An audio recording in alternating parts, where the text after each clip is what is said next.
Hornby's old HST.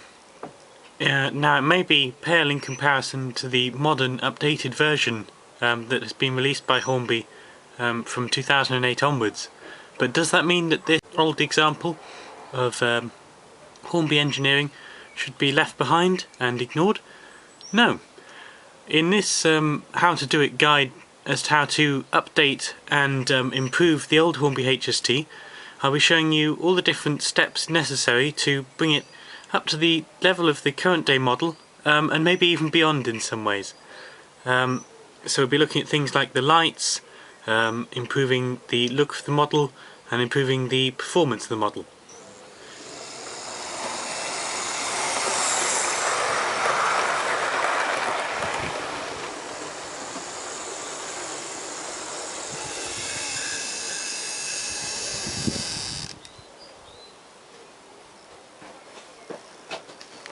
So, before we begin, we'll take a look at exactly what kind of model we're looking at here.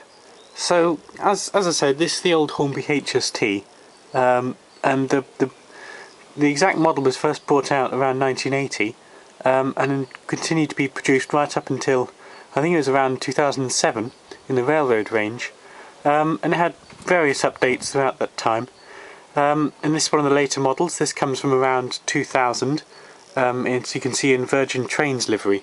This is the power car. So we'll take a good look around the model. So from the front there's these light clusters that have filament bulbs behind there and light up only when you drive them in one direction, forwards. There's no rear light when the train's going in reverse for the other power car. The detailing's fairly good on the bogie, but nowhere near as good as the modern offering. And yeah, it's got the general looks of HST. It does look really good. There isn't many problems with it. I mean, some people say that the front end isn't exactly right, but I think it looks fine. And the roof detail is very good too. And while we're on about the HST, it's of course essential to go on about the Mark IIIs too.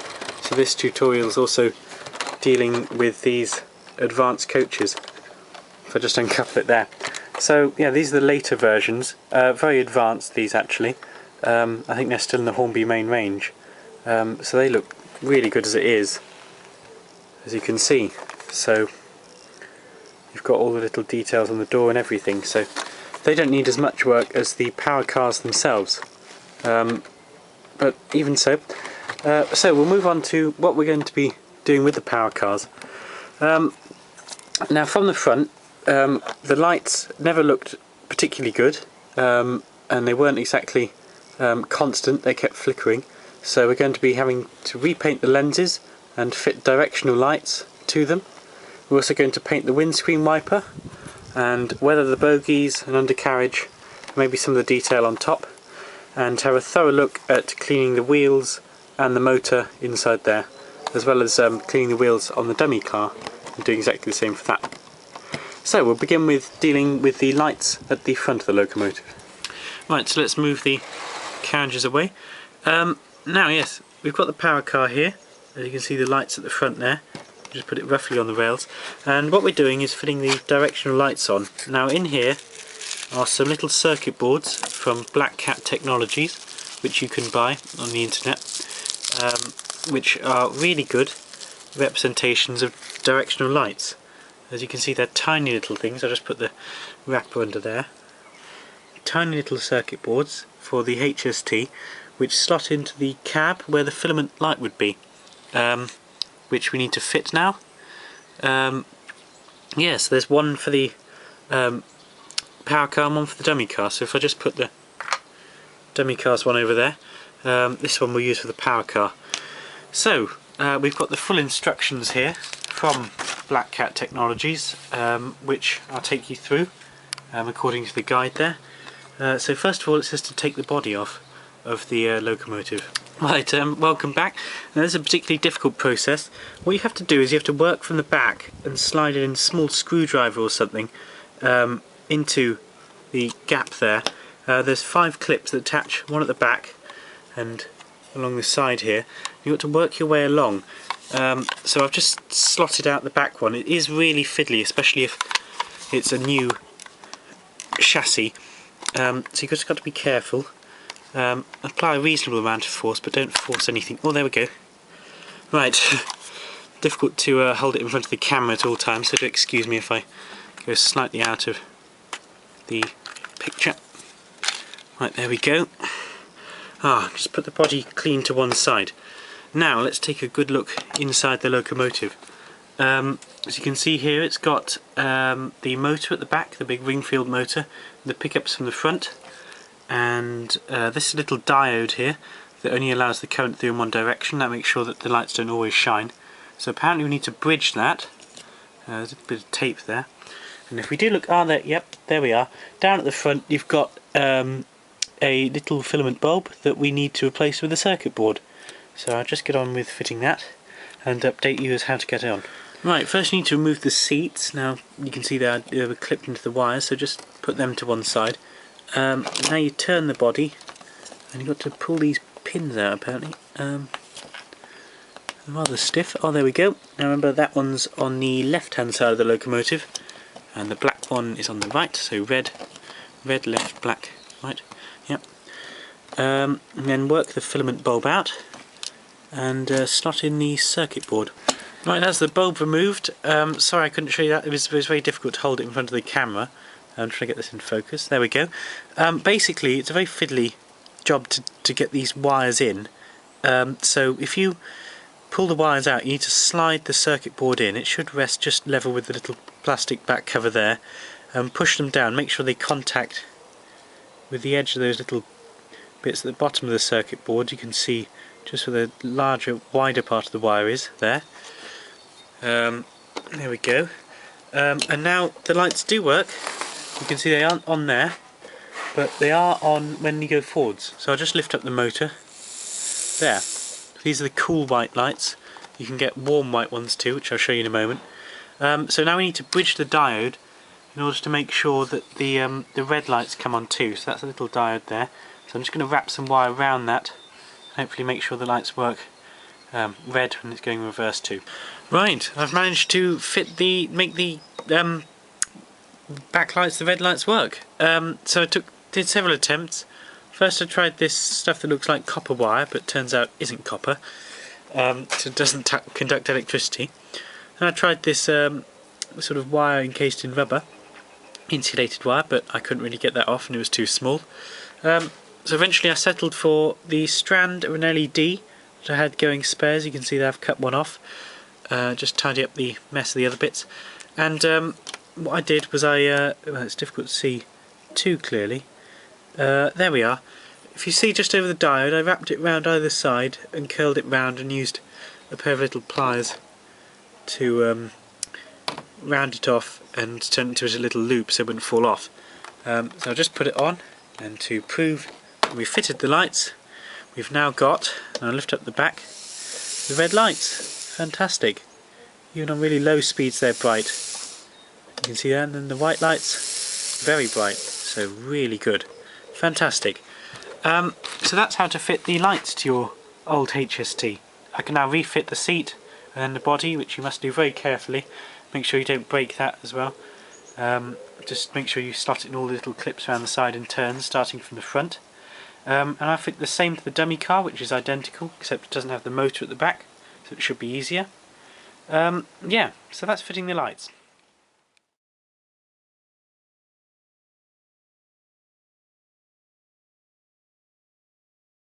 Now I nearly forgot this rather key stage in upgrading the HST.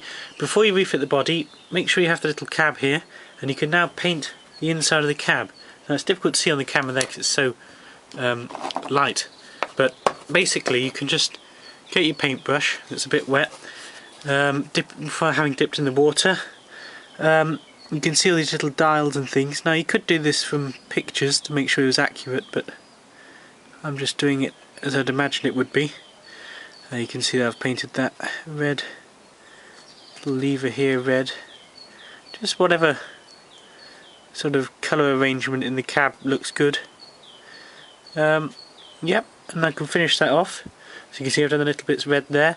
I might paint the dashboard grey and the seats grey or something, or BR blue or something like that. Anyway, I'll show you in a moment when I finish painting the cab. Right, so while the cabs are drying, the next bit is to paint behind the light clusters and on the horn grille and the windscreen wiper. So I'll just take you through that process with the following pictures.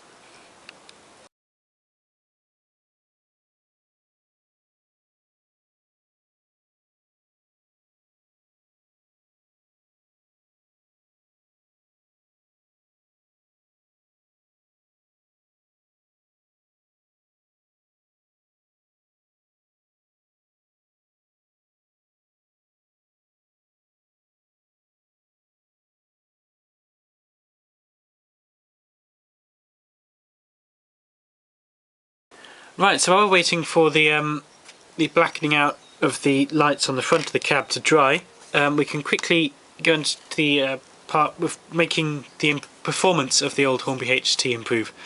So one of the major factors here, keeping clean wheels. This is the power car. You've got the front bogie and the rear bogie with the traction tyres at the top. And what I find is best here is a piece of hardboard which is rough on one side and smooth on the other. You can just break a bit off a larger sheet and just rub it across the wheels. It's hard to do this in front of the camera. Rub it across the wheels with the rough side, one wheel at a time, and that'll pick off all the dirt and keep spinning it slowly, and that makes the wheels shiny, as you can see there, and much cleaner, and they'll pick up a lot better.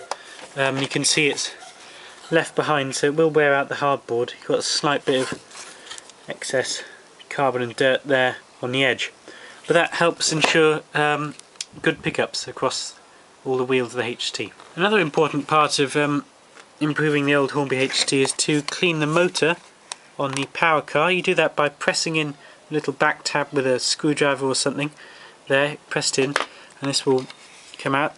Make sure you don't pull it too much because the wires are still attached. As you can see, it's a cog driven system. Now this requires another entire video really to show you how to clean the ring-filled motor, but for the moment suffice to say what you need to do is just point out the areas you need to oil. See that little circular axle really in the centre in front of my finger there? That needs to be oiled very carefully. If it isn't, it will squeal a lot. And see the central cog and all these, the larger cog as well, and the central bit of the cog. Just get a little needle and some light oil, and without getting it on the body of the locomotive because that'll ruin the paintwork, just oil all the cogs and the moving parts. Make sure you don't get on the traction tyres. Yeah, and that's roughly how to keep the motor in good condition. Eventually you'll need to clean the electromagnet face of the motor, but that requires quite a separate video because it's quite a long process. Yeah, so that's keeping the power cars in good. Right, on to the final part of upgrading the old Hornby HST, and that is weathering the power cars and the coaches. Now this is an optional stage of course because some people don't like them being weathered, but the following pictures should show a step-by-step guide as to how to have them in weathered form.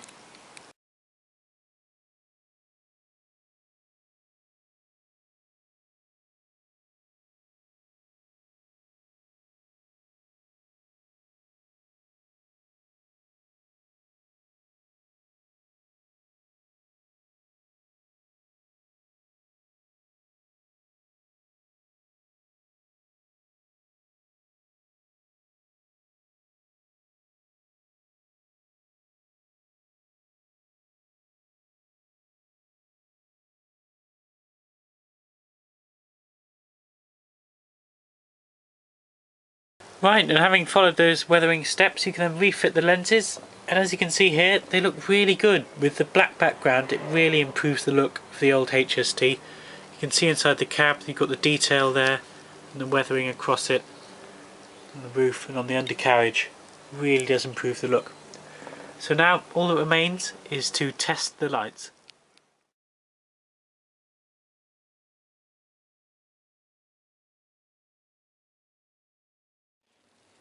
Right, so now it's time to test the lights. So this is the final stage. And there they are. Fantastic. Right, so that's the forwards direction. That's the reverse direction. So really good lighting there. You can see it goes up and down with the power, but that looks fantastic on these old Hornby HSTs. So really pleased with that. Really good lighting. Right, well there's the lighting, and that's the finished model, fully updated and up to today's standards. I think really good, and certainly the whole HST stands up well compared to what Hornby now offers with the latest HST. So that's really good. Right, well I hope you found this guide to updating the old Hornby HSTs useful. If you do have any more questions about updating the old Hornby HST, please do feel free to get in contact by commenting below the video. And I'll see you next time at www.modelrailwayreviews from Will here, with more reviews and super detailing videos and realism features in the future. So thank you very much for watching this video. Bye!